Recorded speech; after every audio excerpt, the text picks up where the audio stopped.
Shalom saudara-saudaraku yang terkasih. Dimanapun kita berada, kiranya Tuhan tetap menjaga kita, memberikan kita kesehatan dan sukacita. Memasuki minggu tanggal 13 September tahun 2020 ini, Tuhan menyapa kita melalui firman-Nya. Marilah kita mempersiapkan diri dan berdoa. Bapa yang Maha Baik, Bapa yang selalu mendengarkan permohonan-permohonan kami akan bersekutu denganmu melalui firman-Mu ini. Kiranya Roh Kudus menyertai kami dan semoga firman-Mu ini berkuasa atas kami. Dengarkanlah doa kami ini yang kami alaskan di dalam nama Yesus Kristus Tuhan kami. Amin. Bapak, Ibu, dan saudara-saudara yang terkasih. Sebagaimana kita ketahui bahwa Raja Salomo adalah seorang raja bangsa Israel yang terkenal sangat bijaksana, penuh hikmat dan kaya raya. Menurut tradisi gereja, pengkhotbah adalah Raja Salomo, dan kitab pengkhotbah ini adalah salah satu warisan Raja Salomo, selain kitab Amsal dan Kidung Agung. Ketiga kitab ini masuk dalam kelompok kitab yang mengandung hikmat, mengajarkan manusia mengenai kebijaksanaan.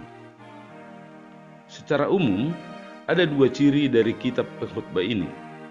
Ciri yang pertama, menggunakan kiasan, kata-kata mutiara dan ungkapan-ungkapan yang kadangkala sulit dimengerti karena ditulis dalam konteks yang berbeda, baik dari segi waktu dan budaya masa lalu yang berbeda dengan masa sekarang ini. Ciri yang kedua, secara keseluruhan kitab pengkhotbah ini diikat oleh tema yang sama, yaitu kesia-siaan. Dalam bahasa yang berbeda ada juga terdapat istilah menjaring angin, yang artinya melakukan pekerjaan yang sia-sia. Raja Salomo menyadari berdasarkan pengalaman dan perjalanan hidupnya bahwa segala sesuatu adalah sia-sia. Apapun yang kita perbuat, apapun yang kita capai di dunia ini, semua adalah kesia-siaan. Lalu, untuk menjelaskan pandangannya ini, pengkhotbah menggunakan beberapa ilustrasi. Salah satu dari ilustrasi itulah yang menjadi natskhotbah kita pada minggu ke-14 setelah Trinitatis, pada hari Minggu 13 September tahun 2020, yang tertulis di kitab pengkhotbah pasal 2 ayat 4 sampai dengan ayat yang ke-11, dengan topik minggu, kenikmatan duniawi adalah kesia-siaan. Untuk itu, marilah kita dengarkan. Saya akan membacakannya untuk kita. Judul perikop, hikmat dan kebodohan adalah hal yang sia-sia. Aku melakukan pekerjaan-pekerjaan besar, mendirikan bagiku rumah-rumah, menanami bagiku kebun-kebun anggur. Aku mengusahakan bagiku kebun-kebun dan taman-taman, dan menanaminya dengan rupa-rupa pohon buah-buahan. Aku menggali bagiku kolam-kolam untuk mengairi dari situ tanaman pohon-pohon muda. Aku membeli budak-budak laki-laki dan perempuan, dan ada budak-budak yang lahir di rumahku. Aku mempunyai juga banyak sapi dan kambing domba, melebihi siapapun yang pernah hidup di Yerusalem sebelum aku. Aku mengumpulkan bagiku juga perak dan emas, harta benda raja-raja dan daerah-daerah. Aku mencari bagiku biduan-biduan dan biduanita-biduanita, dan yang menyenangkan anak-anak manusia, yaitu banyak gundik. Dengan demikian aku menjadi besar, bahkan lebih besar dari siapapun yang pernah hidup di Yerusalem sebelum aku. Dalam pada itu hikmatku tinggal tetap padaku. Aku tidak merintangi mataku dari apapun yang dikehendakinya, dan aku tidak menahan hatiku dari sukacita apapun, sebab hatiku bersukacita karena segala jerih payahku. Itulah buah segala jerih payahku. Ketika aku meneliti segala pekerjaan yang telah dilakukan tanganku dan segala usaha yang telah kulakukan untuk itu dengan jerih payah, lihatlah, segala sesuatu adalah kesia-siaan dan usaha menjaring angin. Memang tak ada keuntungan di bawah matahari.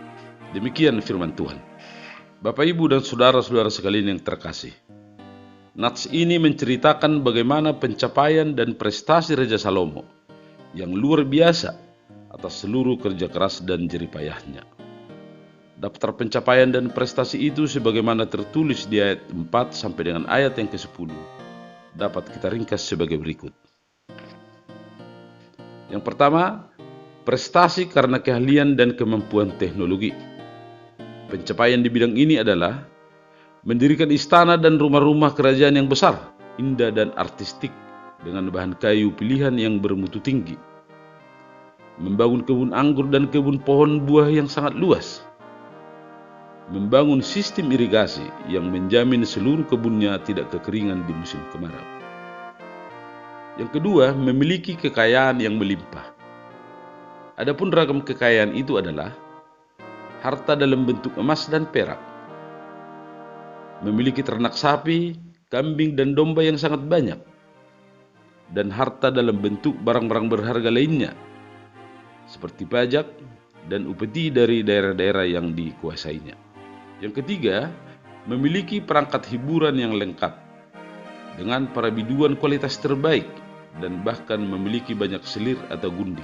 Dan yang keempat, memiliki kekuasaan yang besar termasuk untuk mendapatkan apapun yang diinginkan penglihatan dan diinginkan oleh hatinya.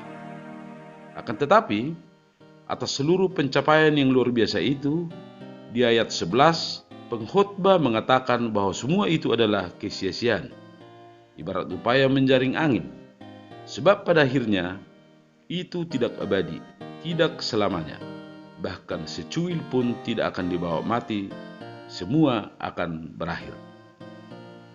Kemudian, pengkhotbah mengakhiri perenungannya ini dengan mengatakan bahwa memang tidak ada keuntungan di bawah matahari. Sekilas tentu kita menganggap bahwa pengkhotbah begitu pesimis. Sebatas itukah pengkhotbah memaknai kehidupan ini? Kata kunci untuk menjawab pertanyaan ini adalah tidak ada keuntungan di bawah matahari.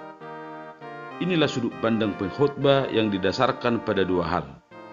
Yang pertama, pengkhotbah berbicara mengenai realitas dan kenyataan hidup manusia yang sebenar-benarnya, tetapi minus Allah. Dan sudut pandang yang kedua, pengkhotbah berbicara mengenai realitas dan kenyataan hidup manusia yang polos dan telanjang, tanpa topeng dan tanpa polesan bedak. Artinya, semua hal yang terjadi di bawah matahari, apabila tidak terhubung kepada Allah adalah kesia-siaan. Walaupun kita kaya raya, walaupun kita berkuasa, walaupun kita pintar dan berprestasi, walaupun kita terkenal, maka apabila kita mati, semua itu akan terpisah dari kita. Kita akan terbujur kaku, tidak bisa berbuat apa-apa. Dalam kerangka itulah kita memahami bahwa semua kenikmatan yang lahir dari perbuatan daging adalah kebinasaan dan kesia-siaan.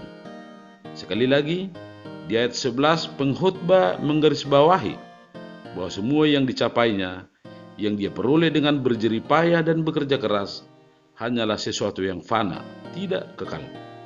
Maka mengertilah kita mengapa pengkhotbah selalu berbicara mengenai kesia-siaan, karena memang begitulah adanya, bahwa segala sesuatu yang di bawah matahari tanpa Allah adalah kebinasaan atau kesia-siaan.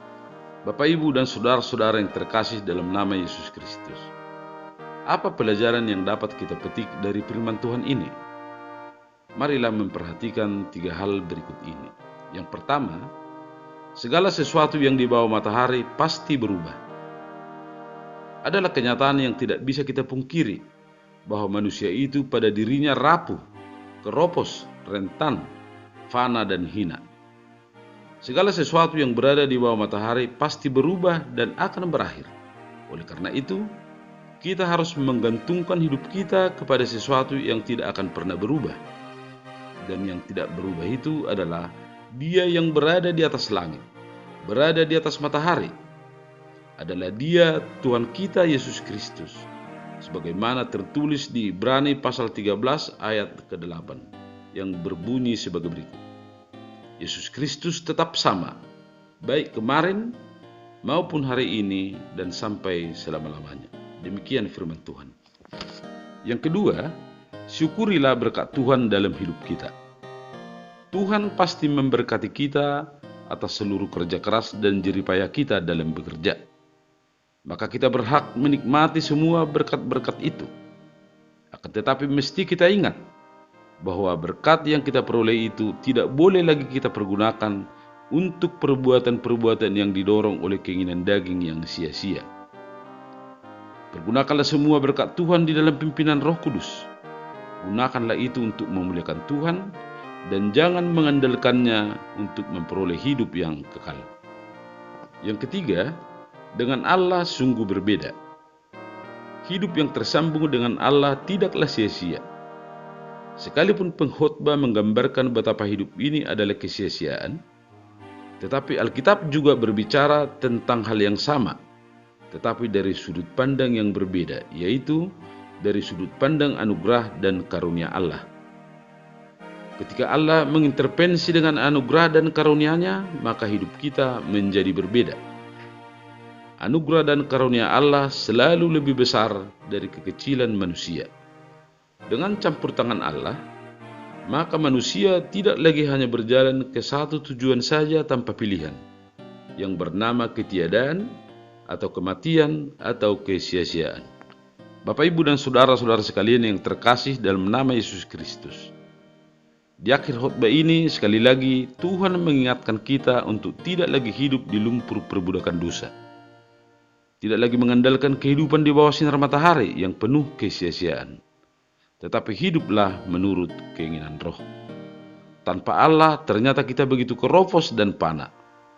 Kita terimalah peringatan dari kitab Pengkhotbah pasal 2 ayat 4 sampai dengan ayat yang ke-11 yang mengecilkan hati ini dengan penuh kesadaran dan tangan terbuka.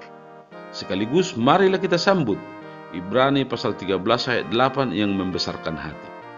Dengan demikian kita akan hidup di dalam kerendahan hati, sekaligus menggenggam erat pengharapan yang pasti akan anugerah dan kasih setia Tuhan. Kiranya Allah Trinitatis memberkati kita. Amin.